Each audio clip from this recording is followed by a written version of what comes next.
Learning that Lucas Feikefeld's directorial debut was a graduation film was something that I wasn't expecting. Seeing a first-time director be able to hone their style to the point of beauty is almost unheard of these days. The term every frame a painting comes to mind, and it's more apt here than anything I've seen recently. High in the Alps, a young girl named Albrun lives with her mother herding goats. Due to their secluded life, cut off from the other villagers, suspicions arise that they might be witches, and they begin to suffer incidents of men clad in goat pelts visiting their shelter at night. The men tell them that the two should be burned for their actions. Hagazussa is split into 4 chapters: Shadows, Horn, Blood, and Fire, and these detail Albrun's life into her assumed early 30s. Her mother has passed on, and she keeps her skull, now painted with flowers, in the corner of her secluded cabin, which visibly upsets her only known visitor, Svinda. Feigefeld's plot is presented as an incredibly slow burn. While it runs shy of 2 hours, there's very minimal amounts of dialogue. While I personally love slow-paced films that focus on atmosphere, ones that prefer to tell the story through what is happening on screen, Hagazussa can be seen as a little tedious to some.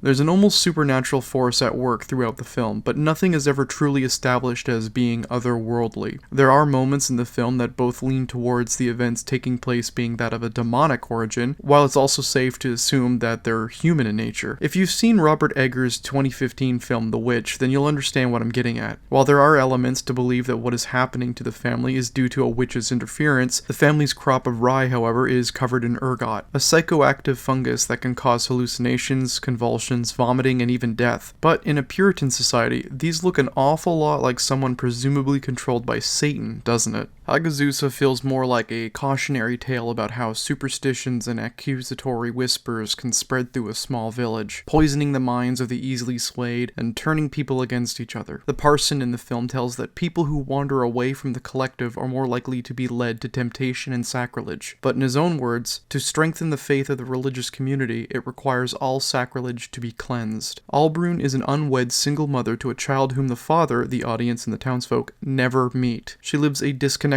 life from the village raising a child. The severity of her seclusion can be seen when she masturbates while tending to the goats, likely due to her loneliness and ostracization. It's the only form of companionship she has. There's more I could be saying to help give you a better picture of the plot, but I really don't want to spoil this for you because I feel like this is a film you should go in cold for. There's a young woman accused of being a witch, and that's really all you need to know. One of my favorite aspects of Hagazussa is how it utilized its scenery and landscape. While the dialogue may be running low, the film's visual beauty makes up for it in spades. The film's cinematography was done by Marielle Baquero, and she rose to the task completely. Her work behind the camera helped craft one of the most gorgeous films of the last decade. Each frame is a distinctly beautiful image, and the camera movements are slow and methodical, capturing both the visually arresting and disturbing in a unique juxtaposition. Turning focus for just a moment on the audio side of things, the soundtrack was composed by MMMD, also known as Muhammad, a group that's well known for their dark ambient scores with inspirations from the drone genre, think of Earth or Sun, but played on electric cellos hitting extremely low notes. If you listen to the soundtrack with some headphones, you're gonna feel it in your ears, like a constant low hum vibration. It's incredible.